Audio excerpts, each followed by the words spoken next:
Hello, you're watching Valley Press Live with me, Jamie McGarry, behind the camera, and author Sue Wilsea in the hot seat here in the Valley Press office. And Sue is the author of two short story collections published by Valley Press, including Raw Material, if you want to hold it up, Sue. Okay. So the Raw Material, which is her latest one, and that's the sort of purpley one. And then also Staying Afloat, which is a more blue one for people who prefer a sort of blue. Yes, there's two. There's two. And she's been a Valley Press author for 5 years now, and at the time probably really flown by. But instead of the usual literature festival questions, I thought I'd have a go at some of these questions, sort of pioneered by James Lipton, I think, on Inside the Actors Studio. So we'll see how Sue gets on with these. Hopefully it'll be interesting. Hopefully. Are you ready, Sue? Remember, no laughing, because it's serious literary television that people expect. People expect a certain level of composure, and I know you're a very serious woman. Right. So, first question: what is your favourite word?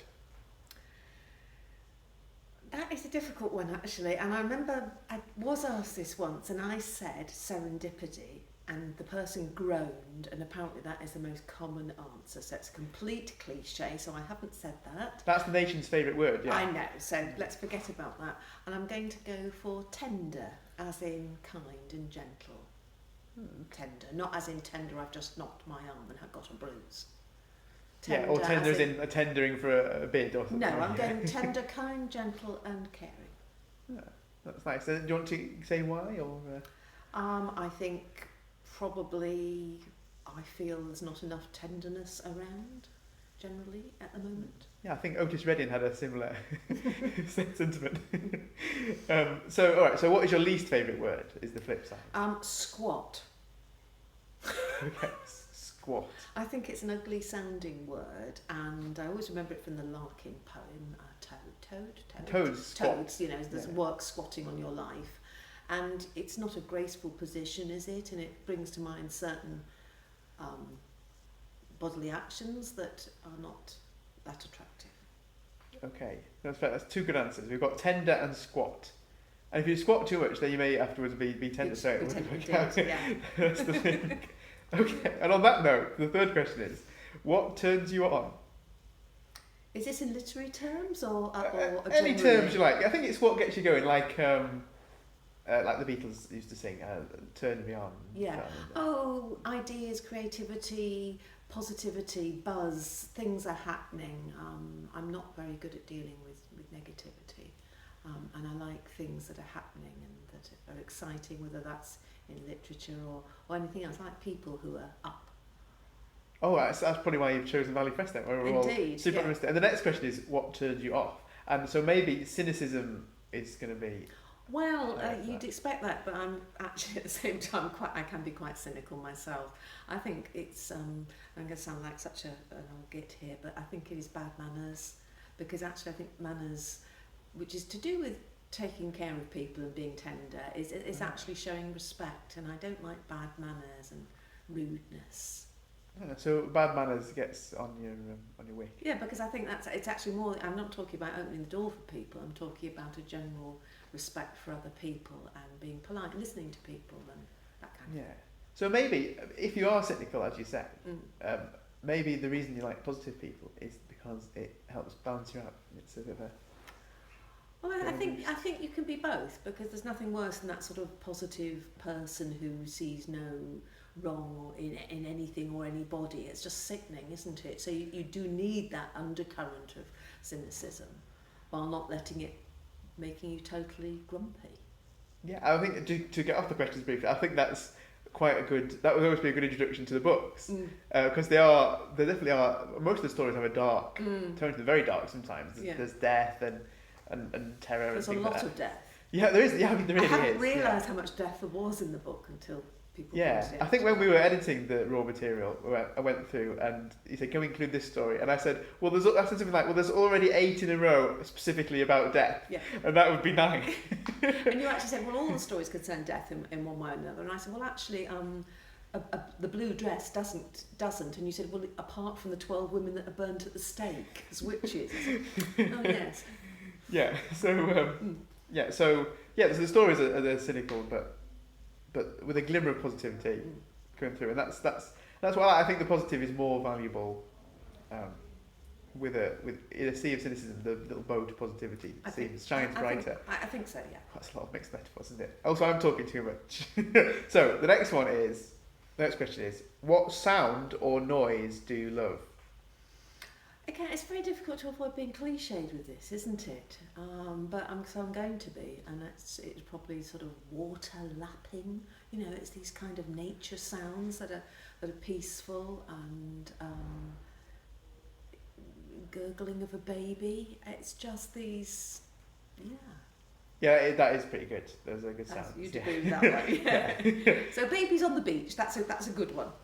Happy babies on the beach. Yeah, with the water just gently gurgling over them, tenderly. Yeah, that would be good. So what sound or noise do you hate? Cross babies at the beach. I think, do you know, this actually links in with my bad manners thing. I think angry drivers who sound their horn and shout at you if you don't move quickly enough, and people who get agitated about things that don't really matter, and shouting and crossness and general, Okay, fair enough. So, is that the sound or not? I'm not sure if that was cross sounds, angry sounds, people going. Muttering, muttering, whingy muttering. Come out and say it if you believe it. I just shut up. The authors with a term. All right. So, next question: what profession, other than your own, would you like to attempt? So, teaching and writing are off the books. That's a shame because I did always want to be a journalist, but that is obviously writing in just a different kind of way. So I suppose I'm not allowed that. It would be an actor, I think. Oh, interesting. Oh, well, you would have probably got these questions eventually if they bring back that show. Yeah. I think it's been on for about 10 years, is it? Anyway, I'd love to have done that. So, I think you'd be a good actor. Because Sue does, for those who don't know, Sue is one half of the Hull to Scarborough line acting, which is kind of like do you want to explain what it is? Well, it is quite difficult to explain what it is, but basically I do get up on stage with my performance partner Felix, and we perform and read words, mostly our own, sometimes other people's, as an original script that we've written. But we don't have to remember it, which is brilliant. Because it helps to turn around a bit quicker without the memory. Too old to remember. Yeah. So on the flip side of the last question is, what profession would you definitely not like to do? God, there's so many. I often see people doing things, think, I couldn't do that, I couldn't do that. I couldn't be a bus driver, a lorry driver, anything that requires split-second decision making, upon which people's lives would depend. Anything involving dirt, any cleaning job. I could just go on, and I admire people who do all these jobs that I could never do. So like ambulance driver, somewhere really dirty would be the worst possible there. Oh, but combining all those things. I genuinely admire people who do a lot of these things that a lot of us wouldn't do. Okay, yeah, well, that's good answers there. And the last question, before you're going to treat us to a bit of one of your books, is if heaven exists, what would you like to hear God say when you arrive at the pearly gates? I don't exist. I'm a figment of your imagination. Aha. So you've kind of reversed the question, because it's assuming it does exist. Yes, and I don't think it does. Yes, but if it did. But it doesn't. Okay. Let me try and be straightforward. What was it? What would this person say? What would you like to hear God say? As you walk, you arrive in heaven, yeah. And then what would you like to hear God say? It could be any subject, I suppose. This is a really difficult one, because you mean to me as a person, or just generally? Well, I think the best answer I've heard to this, I can't remember who said it, was, well done, you never did anyone any harm. Yes. And the worst one was, here's a map of heaven. That's one of the worst answers. Oh, right. It just gives you a map. Well, if it was kind of related to me, it would be something like, you did your best.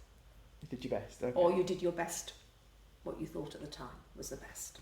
That would do me. Okay, yes. Assuming I can't have the supernatural being sort of creating world peace and things like that. Yeah, you see, good news, world peace broke out. The bad news is you just missed it. So yeah, good news and bad news. Okay, interesting. Well, thank you very much for that, Sue. Oh, you're welcome. And we're now going to have a bit from raw material. We're going to have the first few pages, aren't we? We're going to have the first bit of the first story, which is called The Big Idea. Once I've zipped through my typing, I leaf through my notebook. You know, the one that writers are meant to have on them at all times so they can jot down a startling image, snippets of overheard conversation, and those germs of ideas that will eventually blossom into a best-selling novel. There are a lot of lists, all of them with one item not crossed out but transferred to another list. I notice that smoked chili oil appears on 4 lists until eventually being struck through with a thick black marker pen, although I don't remember buying any. Also, lists of recommended books and newspaper articles, a writer needs an inquiring mind, domestic jobs, replace washer in downstairs loo, stain removal, contact council, new recycling box, and long-term objectives, restart fitness regime, register on dating sites. I used to tear out the pages with completed lists, but then it looked as if I'd done nothing, achieved nothing. But it's not all lists. There's a Scrabble score from where Matt and Alison came round last week. Alison won, as usual, but only because Matt opened up a triple word for her and he already knew she had a Q and a U because I caught him glancing at her tiles while topping up her glass. Basically, they were working as a team against me, which really pissed me off. I won't have them over again. Actually, I might have told them that. I'd drunk too much, and for 2 turns I'd had nothing but vowels. But make no mistake, this is a writer's notebook. I have a lot of brilliant opening lines. Admittedly, getting beyond the opening lines is more difficult. Sometimes I'll get as far as writing a page or 2, but I soon lose interest. But that's only because I haven't found my big idea yet. So, when I decide to kidnap Stephen, obviously I need a list. There are items to be purchased, such as gaffer tape and the necessary drugs. There are things to check out, like his routine after work and his living arrangements. Having read a lot of crime novels, I appreciate how important it is to cover my tracks, so my lists are in code. And I also know that I must not rush things. By nature a methodical person, I can tend towards impatience when I'm in the grip of one of my enthusiasms. I must proceed carefully. But I wasn't careful enough. Staying was a mistake. Thank you very much, Sue. So good. And more videos from great authors in the future. Was that a good ending? Was that a good ending? Yeah. We just burbled, didn't we? It's good.